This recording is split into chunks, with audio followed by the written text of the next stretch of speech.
Hello everyone, myself Mrs. Rajni Bhatia. Let us start exercise 13.2, chapter 13, exponents and powers for class 7. First question is, using laws of exponent, simplify and write the following in the exponential form. Laws of exponent. Students, laws of exponent जो basic हैं वो 3 हैं. उसके अलावा जैसे जैसे आते जाएंगे मैं बताती जाऊंगी. फर्स्ट लॉ ऑफ एक्सपोनेंट्स क्या कहता है कि in case of multiplication when bases are same powers are added. कैसे? देखिए, बेस सेम है, बीच में मल्टीप्लाई का साइन है, तो आपने पावर्स को ऐड कर देना. x का मतलब सेम बेस, 2 भी हो सकती, 3 भी, एनी. अगर दोनों बेसिस सेम हैं, बीच में मल्टीप्लाई का साइन है, तो पावर्स ऐड हो जाएंगी. सेकेंड लॉ क्या कहता है कि in case of division when basis are same powers are subtracted. अगर बेसिस सेम हैं, बीच में डिवाइड का साइन है, तो पावर्स माइनस हो जाएंगी, सब्ट्रैक्ट हो जाएंगी. अगर बेस को डबल पावर है, यानी कि एक पावर ब्रैकेट के अंदर भी है, एक बाहर भी है, तो वो दोनों अंदर बाहर वाली पावर्स जो हैं वो मल्टीप्लाई हो जाएंगी. तो चलिए इन लॉज को अप्लाई करते हुए हम फर्स्ट क्वेश्चन सॉल्व करते हैं. फर्स्ट इज 2 की पावर 7 इंटू 2 की पावर 4. देखिए, बेसिस सेम है, बीच में कौन सा साइन है? मल्टीप्लाई का, तो पावर्स को ऐड कर देंगे. और एक चीज का आपने खास ध्यान रखना है स्टूडेंट्स, जब आप यहाँ पे लॉ यूज करेंगे उस लॉ को मेंशन जरूर करना है कि हम कौन सा लॉ यूज कर रहे हैं. ये आप फर्स्ट लॉ यूज कर रहे हैं मल्टीप्लिकेशन वाला, कि बेसिस सेम हो, मल्टीप्लिकेशन के केस में पावर्स ऐड होती हैं. तो हम यहाँ पावर्स को ऐड कर देंगे. बेस एक बार लिख के 7 + 4 2 की पावर 11 आ जाएगी. p की पावर 5, p की पावर 3. देखिए, हर बार आपने लिखना है. मैं अभी हर बार ये क्वेश्चन में इसलिए लिख रही हूँ ताकि आप इसको मिस नहीं करेंगे. अगर ये नहीं तो आपके मार्क्स कम हो जाएंगे, लेस हो जाएंगे. p की पावर 5 + 3, बीच में मल्टीप्लाई का साइन है, बेसिस सेम है, तो पावर्स ऐड हो जाएंगी. 5 + 3 8, p की power 8. Next is -7 power 5 into -7 power 11. Same rule, powers add हो जाएंगी. -7 की पावर 5 + 11 16 हो जाएगी, और लॉ मेंशन कर देना. नेक्स्ट है 20 की पावर 15 डिवाइडेड बाय 20 की पावर 13. तो 20 की पावर, देखिए बीच में कौन सा साइन है? डिवाइड. तो in case of division when basis are same powers are subtracted.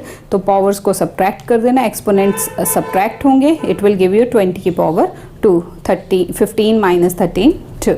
Next is -6 power 7 divided by -6 power 3. Same, divide के केस में पावर्स सब्ट्रैक्ट होती हैं. तो -6 power 7 - 3 it will give you -6 की पावर 7 - 3 4. अब इसको फर्दर सॉल्व नहीं करना, क्योंकि हमें क्वेश्चन में गिवन है कि right the answer in exponential form. तो एक्सपोनेंशियल फॉर्म ये होती है जिसमें एक बेस होती है और एक्सपोनेंट होता है. यहीं पे आपने स्टॉप कर देना है. सिक्स्थ पार्ट इज 7 की पावर x इंटू 7 की पावर 3. तो लॉ मेंशन कर दिया, बीच में मल्टीप्लाई का साइन है, तो आप क्या लिखेंगे? x की power a + b. Same way 7 की पावर x + 3.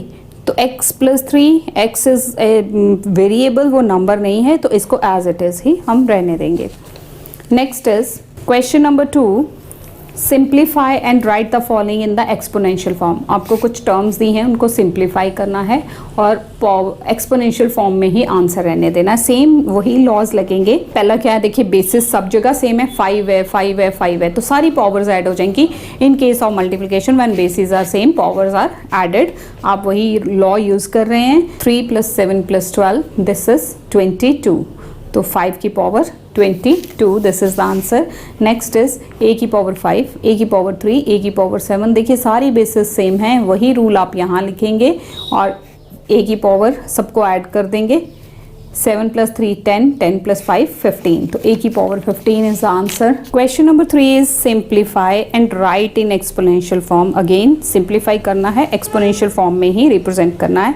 तो फर्स्ट इज 2 की पावर 2 और फिर से एक पावर 100, डबल पावर है. जब इस तरह से डबल होता है तो पावर्स मल्टीप्लाई हो जाती हैं.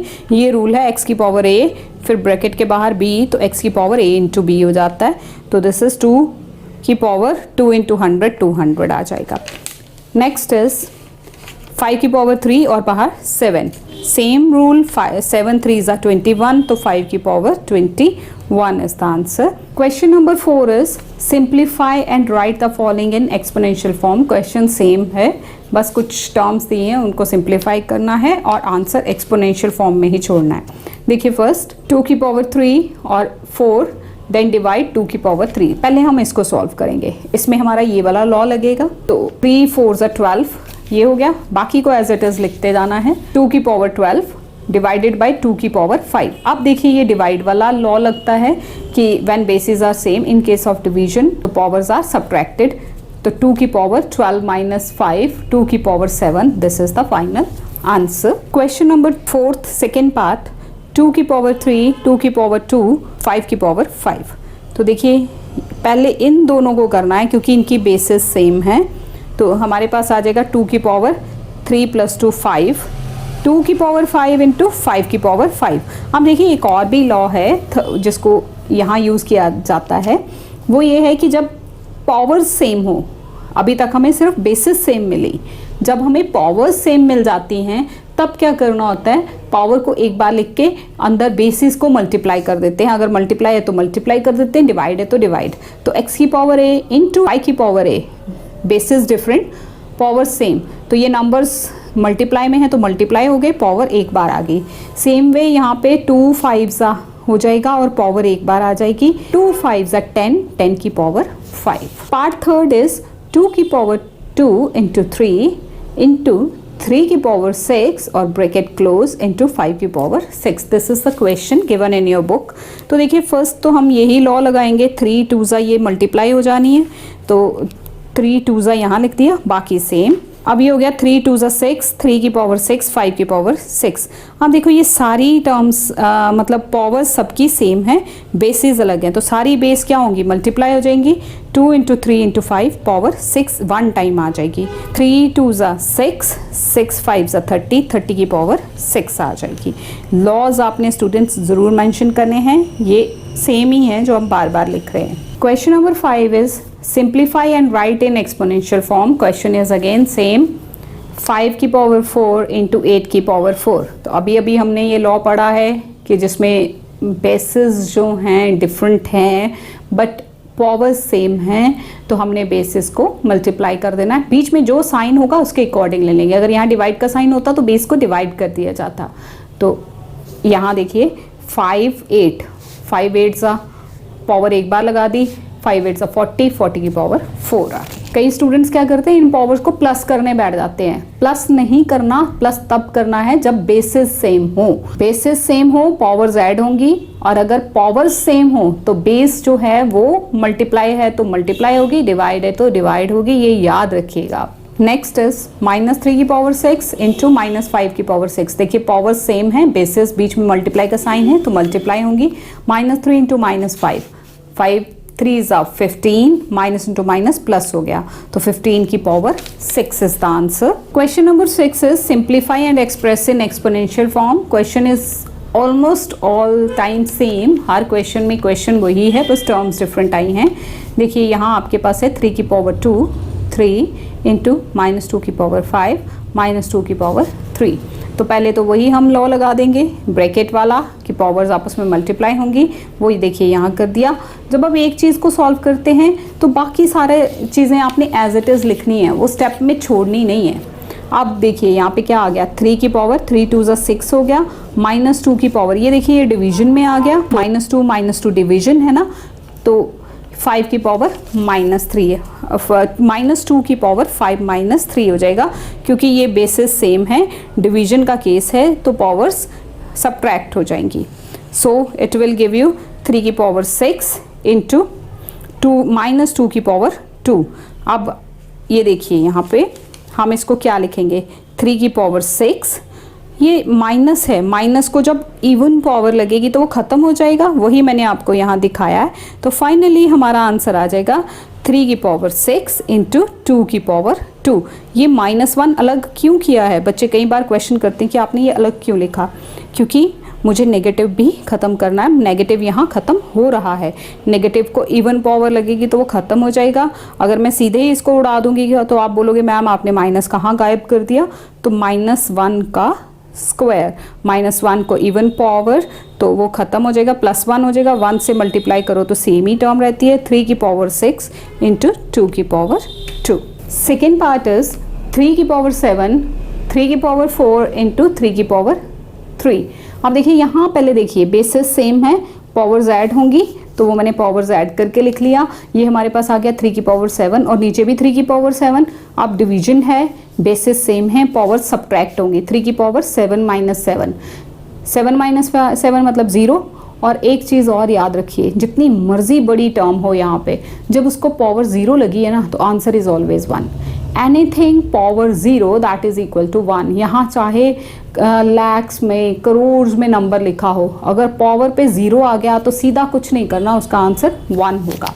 चाहे वो नंबर नेगेटिव है, पॉजिटिव है, फ्रैक्शन है, कुछ भी है। Anything power, any number raise to the power 0 that is equal to 1। तो 1 is the answer. Next is third part, 2 की पावर 8, a की पावर 5, 4 की पावर 3, a की power 3। So look at this. सबसे पहले इसमें मुझे ये 4 है, 4 इज द कंपोजिट नंबर, तो हम इसको भी 2 फॉर्म में ले आएंगे। 2 की पावर 2 लिखो। 4 क्या होता है, 2 2 ज़ा 4, तो 2 की पावर 2 हो गया 4, बाहर उसको 3 पावर थी, अब ये देखिए डबल पावर होगी। तो बाकी सारा मैं एज इट इज़ लिख रही हूँ, 2 की पावर 6। बाकी सारा जो क्वेश्चन में है वही चल रहा है, साथ में लॉज मेंशन किए जा रहे हैं। तो आप इसको देखिए। अब ये देखिए डिवीजन का केस आ गया, बेसिस सेम है दोनों तरफ, तो पावर्स क्या होंगी, सब्ट्रैक्ट हो जाएंगी। तो 2 की पावर 8 माइनस 6, a की power 5 minus 2, it will give you 2 की पावर 2, a की पावर 2। तो ये देखिए पावर्स सेम है तो नंबर्स क्या होंगे, मल्टीप्लाई हो जाएंगे। 2 इंटू a, 2a की power 2, this is the answer. Next is 3 की पावर 0, 4 की पावर 0, 5 की पावर 0। अभी मैंने बताया कोई भी नंबर हो पावर 0 आ जाए तो आंसर 1 होता है। ये 1 1 1, 1 into 1 into 1, it is 1 answer. Question number 7 is express each of the following rational numbers in the exponential form. आपको कुछ rational numbers दिए हैं, उनको exponential form में आपको लिखना है। 25 और 64। 25 के फैक्टर्स बनाओगे 5 into 5 और 64 के 8 into 8। अब स्टूडेंट्स बोलेंगे मैम पीछे तो आपने 64 के फैक्टर्स 2 2 2 करके इतने लंबे बनाए थे, मुझे यहाँ की पावर को भी देखना है, ठीक है। अगर मैं इसको 2 into 2 into 2 into 2 into 2 ऐसा करूँ, 2 2 ज़ा 4, 2 ज़ा 8, 2 16, 2 ज़ा 32 into 2 64, तो फिर भी जब मुझे 8 की फॉर्म में जाना है तो 2 2 ज़ा 4, 2 ज़ा 8, 2 2 ज़ा 4, 2 ज़ा 8, यही जाना पड़ेगा। तो मतलब 8 into 8 हो गया। वो हम 2 की पावर में क्यों जा रहे हैं, क्योंकि यहाँ क्या है, 2 5 हैं, तो नीचे भी वही नंबर ताकि पावर सेम हो सके। तो 5 की पावर 2, 8 की पावर 2, मतलब 5/8। देखिए अब आप यहाँ समझ गए होंगे कि हमने क्यों इसको 2 2 की फॉर्म में नहीं लिखा, क्योंकि मुझे इसको इकट्ठे एक्सपोनेंशियल फॉर्म में सेम में लेके जाना है। नेक्स्ट इज -64 और 125। -64 के फैक्टर्स 4 into 4 into 4 एंड 125 के 5 into 5 into 5। तो देखिए इसको भी इसी तरह से लिखेंगे, -4/5 पावर 3। Next is -125/216। 125 जो है वो 5 into 5 into 5, 5 5 से 25 into 5 125। और 216 देखिए इसके भी मैंने खोल के फैक्टर्स बना दिए ताकि आप कंफ्यूज ना हो।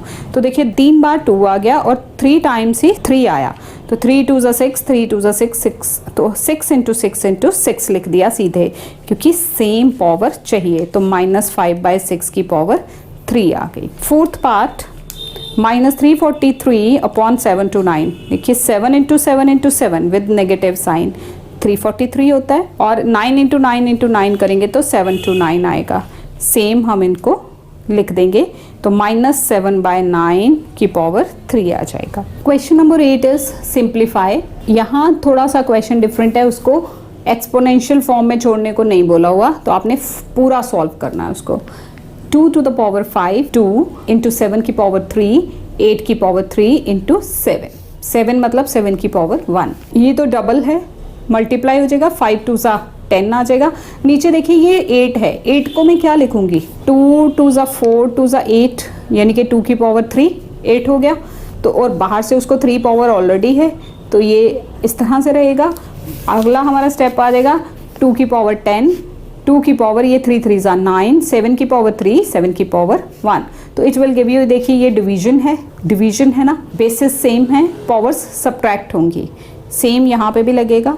10 - 9 1 हो गया, 7 की पावर 3 माइनस 1 2 हो गई, तो हमारा आंसर आएगा। अब इसको यहाँ नहीं छोड़ना, अगर एक्सपोनेंशियल फॉर्म बोल रही होती तो यही आंसर था, बट सिंप्लीफाई का मतलब होता है पूरा उसका 1 उसके डिजिट्स में आंसर निकालना।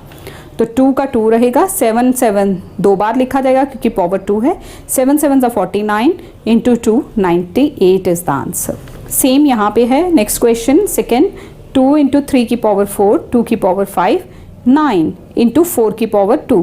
अब 9 देखिए 3 इंटू 3 9 होता है और 4 क्या होता है, 2 2 ज़ा 4 होता है। तो यहाँ हम लिखेंगे 3 की पावर 2 और 2 की पावर 2 और एक ये बाहर से 2 जो क्वेश्चन का था वो, ये वाला 2 तो 2 की पावर 2 4 हो गया ना, और बाहर जो उसको 2 पावर लगी थी वो भी लगा दी। अब यहाँ डबल पावर हो गई है, ये क्या आ जाएगा 2 की पावर 1, 3 की पावर 4, 2 की पावर 5, 3 की पावर 2 और ये 2 2 ज़ा 4। अब देखिए जो तो मल्टीप्लिकेशन में है वो पावर्स तो ऐड होंगी और जो डिवाइड से जा रही है वो सब्ट्रैक्ट होगी, क्योंकि मल्टीप्लिकेशन के केस में बेसिस सेम हो तो पावर्स ऐड होती हैं, 1 + 5 हो जाएगा, और ये डिवाइड है तो इसकी पावर माइनस हो जाएगी, इंटू 3 की power 4 minus 2, it will give you 2 की पावर 6 माइनस 4, ये 5 + 1 6 हुआ, 6 माइनस 4 2 हो गई, 3 की पावर भी 2। एक्सपोनेंशियल फॉर्म होती तो यही आंसर होता, बट सिंप्लीफाई है तो इसको एक्सपेंड कर देंगे, 2 2 ज़ा 4, 3 3 ज़ा 9, 4 into 9 36। Question number 9 is express each of the following as the product of prime factors in the exponential form. आपको कुछ नंबर्स दिए हैं, उनके प्राइम फैक्टर बनाइए और उसको एक्सपोनेंशियल फॉर्म में आप रिजल्ट एक्सप्रेस करिए। 384, 147, सेम जिस तरह से पिछले इक्वेशंस पे हमने प्राइम फैक्टर बनाए हैं, 2 से पहले डिवाइड किया, देन 2 से, जब तक 2 से हुआ 2 से किया, जब 3 की टर्न आ गई तो 3 से किया। इसी तरह से 147 था, ये 2 के टेबल में नहीं आता तो 3 से किया, 49 देन 7 एंड 7। ये हमने सारे फैक्टर्स यहाँ पे पहले इसके फिर उसके ये लिख लिए। अब काउंट करो 2 कितनी बार आया, 1 2 3 4 5 6 7, तो 2 की पावर 7, 3 की पावर 2, 7 की power 2। This is the exponential form factors की। Next is 7 to 9 into 64। देखिए 7 to 9 के फैक्टर्स 3 अगेन 3, इस तरह से हम चलते जाएंगे, और 64 के 2 32 देन 2, ये सारे 2 के ही आ रहे हैं। तो यहाँ से काउंट कर लीजिए 1, इसको आप ऐसे लिखेंगे 3 इंटू 3 इंटू 3 इंटू 3, ये है 1 2 3 4 5 6 टाइम्स, और वो है 6 टाइम्स 2, 3 की पावर 6, 2 की पावर 6। आप यहाँ पे ऐसे एक्सप्रेस भी कर सकते हैं, यहीं से सीधा काउंट भी कर सकते हैं। नेक्स्ट इज 108 इंटू 92, 108 के फैक्टर्स, 92 के फैक्टर्स, इनको आपने देखिए इकट्ठा किया तो आपको 2 कितनी बार मिला, यहाँ से भी ये 1 2 और ये 3 4, 1 2 ये और 3 4 ये, 2 की पावर 4, 3 की पावर 3 और 23 जो था वो एक्स्ट्रा था, तो 23 एज इट इज साथ रहेगा। क्वेश्चन नंबर 10 है simplify and right in exponential form. Simplify कीजिए और एक्सपोनेंशियल फॉर्म में रिप्रेजेंट कीजिए। देखिए यहाँ पे कुछ भी आपको नहीं मिल रहा सेम, और यहाँ कई स्टूडेंट बोलेंगे देखो मैम 2 की पावर 2 लिखी है और 2 की पावर 2, तो आप इसको क्यों नहीं कर रहे, क्योंकि बीच में प्लस का साइन है, मल्टीप्लाई का साइन नहीं है। अगर मल्टीप्लाई होता ना तो ये पावर्स ऐड हो जाती, प्लस में ऐसा नहीं होता। इनको हम एक्सपेंड कर देंगे, 3 की पावर 3 मतलब 3 बार 3, 2 की पावर 2 मतलब 2 बार 2 मल्टीप्लाई हो रहा है, प्लस 2 की पावर 2 मतलब 2 बार 2 इंटू 5 की power 0, anything power 0 that is equal to 1। तो 3 3 9 3 27, 2 2 4, और ये प्लस ये 4 आ गया, 108 प्लस 4 112 इज द आंसर। अब 112 सिंप्लीफाई होता सिंपल तो छोड़ देते आंसर, एक्सपोनेंशियल फॉर्म में बोला हुआ है क्वेश्चन में, तो इसके अगेन फैक्टर्स बना लीजिए। क्या आएंगे 2 2 2 2 एंड 7, तो 2 की पावर 4 और 7 की पावर 1, ये प्राइम फैक्टर्स बना लिया आपने। नेक्स्ट है सेकेंड पार्ट, 3 की पावर 7, 3 की पावर 2 इंटू 3 की पावर 5। पहले ये डिवाइड वाला सॉल्व कर लेते हैं। 3 की पावर 7 माइनस 2 हो जाएगा एक्सपोनेंशियल लॉज से, इंटू 3 की पावर 5, तो 3 की पावर 5 इंटू 3 की पावर 5, 3 की पावर 5 + 5 10 हो जाएगा, 3 की पावर 10 पावर फॉर्म में ही इसको छोड़ना एक्सपोनेंशियल फॉर्म में, तो ये आंसर आएगा। 8 की पावर 2 डिवाइडेड बाई 2 की पावर 3, 8 क्या होता है, 2 2 ज़ा 4 2 ज़ा 8, तो 2 की पावर 3 हो गया 8, और ये ऊपर 2 दिया था पावर जो क्वेश्चन की, वो दिस वन। अब ये डबल है, 3 2 ज़ा 6, तो 2 की पावर 6 डिवाइडेड बाय 2 की पावर 3। सो बेसिस सेम है, डिवीजन है, तो पावर्स क्या होंगी, सब्ट्रैक्ट 2 की power 6 minus 3, it will give you 2 की power 3. This is the answer. Question number 11 is multiple choice. Minus 5 by 8 की power 0, that is equal to 1. Any number raised to the power 0, it will give you 1. So second is the right option. Next is 5 की power 2 और 3. इस तरह से double power हो तो powers multiply हो जाती है, 3 2 ज़ा 6, तो 5 की power 6 is the final answer. First is the right option. Next is 13th, a into A into A, b into B into B. देखिए a कितनी बार है, 3 टाइम्स, b कितनी बार है, 3 टाइम्स, तो a की पावर 3 इंटू बी की power 3 हो जाएगा। जब ये पावर सेम है तो हम इनको प्रोडक्ट कर देंगे, तो a b की पावर 3 आ जाएगा, यानी कि third is the right option. 14th is -5 की पावर 2 इंटू -1 की पावर 1। -5 इंटू -5 एक्सपैंड कीजिए, और ये -1 एक ही बार है। 5 5 ज़ा 25 with positive sign, minus into minus plus हो गया, 3 बार माइनस है ना, तो सिंपल आंसर में माइनस आना ही आना है। तो दिस इज 25 1 ज़ा 25, -25 second is the right option. So students, this is all about exercise 13.2. I hope you have got some knowledge from this video. Thank you so much for watching this. Thanks a lot.